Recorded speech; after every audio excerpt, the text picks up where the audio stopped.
When someone says CBD, when someone says um, erotic, escorts, medicinal things, there are a lot of different things that come up in Google, especially when you look at a marketing perspective. For example, hypnotherapy. What other things are banned? Medical procedures, some of those are banned in terms of running ads. Your cannabis, your CBD for clients in the US, etc. And there are a lot of different ways that people can market these businesses. And we have a good number of clients that come to us that are in those different niches and are just at a complete standstill because they don't know where to start when it comes to marketing. Because if you are in one of those spaces, it might be trade shows where you get a lot of business, it might be referrals from those types of businesses. And from a marketing point of view, you are very, very, very narrow focused on actually where you can market because there are so many laws and restrictions in place. For example, in Australia recently, the government have actually banned posting before and after pictures for cosmetic treatments, which is completely very odd. We work with loads of aesthetic clients where that is a main bread and butter of their website or their social media. So they can clearly see and users can clearly see how they've improved their health, their looks, their aesthetics, etc. So when we talk about a business point of view in terms of marketing for escort agencies, when we look at marketing CBD brands, when we look at marketing cannabis or medicinal cannabis in America, Canada, etc., there are a lot of loopholes and ways that you can actually market those businesses. One of the big things is SEO, your standard SEO, your digital PR, your link building. And we've been running some insane tests recently for ourselves as Nautilus. Our new website has finally launched. Hallelujah, I'm so pleased. We're still working on some changes and bugs, but on our website, we have been working on digital PR. So we have been doing expert commentary of myself on different publications, working with different journalists to get publications on those sites that have huge domain authorities and domain ratings. And our DR has increased by two in the last month alone, just by us placing 11 digital PR links, which hasn't costed the earth and has invested very little of my time because our team are managing that process without me. And that has seen our SERPs increase, our search engine ranking positions increase, our DR improve, and loads of different other metrics, which is super vital when you have a website. And a lot of people that look for digital marketing agencies, I would really, really, really heavily advise looking at the agency's website in terms of SEO stats, because nine times out of 10, a lot of SEO agencies don't do SEO on their own website, which I find absolutely mind boggling. But anyway, SEO is a great way because there are no restrictions in a sense of different keywords you can target in the strategies that you do and the links that you build, right? Whether you do guest posts, link insertions, digital PR for sensitive subjects, shall we call, it's very easy to build up a very reputable online presence, leads coming in, traffic, etc. For example, a vape company that we worked with a few years ago, you can't run any Facebook ads for anything smoking related. So a loophole around that was to invest heavily in SEO, in links, and sort of go down that way. And that's where you build out massive landing pages. You build out sort of more content, blogs, a whole content strategy around that because you are very limited in terms of the things that you can do. So SEO, I always advocate it. On our SEO landing page on our website, there's a video of me saying what is SEO, and I compare SEO to your tax bill, your accountancy bill, because it's something that is so vital in terms of the growth and support around that. Wonderful. So that's the first thing that I would always recommend SEO for everything, no matter the business. Every business should be doing SEO, regardless if it's your law firm or a sensitive subject industry. Second of all, and you might laugh at this, I recorded something about this previously, is traffic junkie ads. Pornhub ads, adult website ads work incredibly, incredibly effective in the premise of how marketing works. For example, right, we worked with a CBD client in the US. We were running traffic junkie ads. The cost per million impression was just absolutely ludicrously cheap and a very easy way to scale up very, very quickly in terms of the traffic coming through to the website and the different ads and display advertising you can run around that. And yes, you have to be creative in your ad copy and your actual images that you're displaying on those types of websites. However, it works and you can bring in huge amount of traffic from that. A lot of affiliates who sign up to affiliate programs run ads on Traffic Junkie because the cost to do so for the amount of traffic you get is absolutely ridiculously cheap, which is what we all like, right?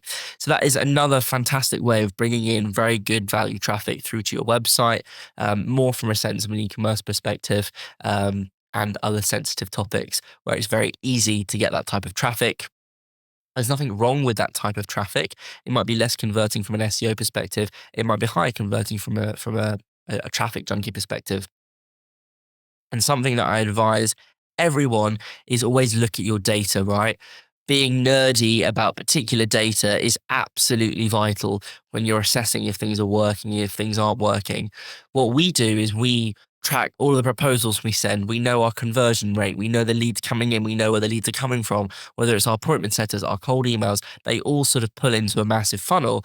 And this is what I've said time and time and time and time and time and time again is you can't put all of your eggs in one basket, right? Especially for these sensitive businesses, you are limited in terms of the amount of eggs that you can put in your basket. So by doing just SEO isn't going to cut it. You need to be pulling in other different avenues in regards to that as well. One topic actually, which I was talking to a lead today about, they were like, "Oh, we don't have the time to post to our blog.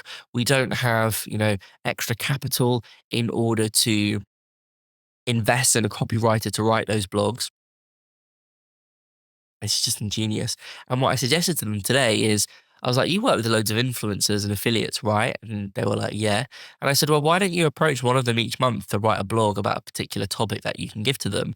And they can include whatever they want within that. And it's great content. They're going to share it on their socials, which in the ecosystem of marketing just pulls everything out into a massive big hug, if you will, and lets everyone look at the information that you're putting out there in a very effectable and reasonable way. Because what is not to love when you're writing and you're getting free content on your blog, you're pulling in more stats and you're expanding your readership and the traffic coming through to your website?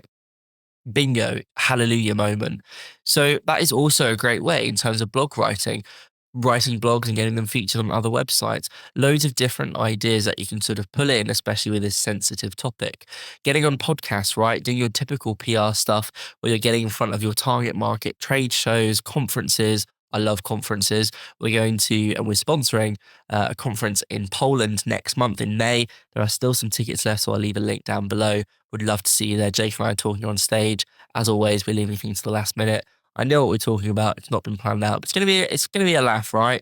I think we're doing beer pong on our stand at the conference, which I think is just gonna be absolutely hilarious, right? Another way of standing out from your competition by doing something different, doing something unique, because there are loads of marketing agencies out there, right? Not all of those marketing agencies have podcasts. They're very corporate, right? We call ourselves nerds. We love what we do. We don't do locking contracts. There are numerous things that stand us out from different agencies. We're very young, we're very hip, we're very trendy. I say in inverted commas because I'm probably the furthest thing away from that. Um, but when it comes down to these sensitive topics, it is very important, as I said earlier, to have multiple different streams of revenue, traffic, leads, business leads, requiring your services and your products. Social media as well, also something to be very, very careful about. Platforms such as X, Twitter, whatever you want to call it, are very lax from a CBD, cannabis, adult entertainment style. Whereas your Facebook are just absolutely hot on it and meta. One of our clients, they just do CBD. We did post into their socials, and they got flagged because it's talking about CBD. Madness. And I understand why, because platforms want to sensitize. Yeah, I think that's the word, Tom. Different content that's coming to their platform. I can understand it completely. TikTok is also a very good platform. There are some rules and sort of regulations that you need to adhere to and not mess with the community guidelines and the content that you're posting. A lot of adult workers post onto TikTok, CBD brands as well. Um, Not necessarily. I think you can actually run ads on TikTok for CBD and things such as like that. Different platforms, in a great way, have different loopholes you can get through things, right?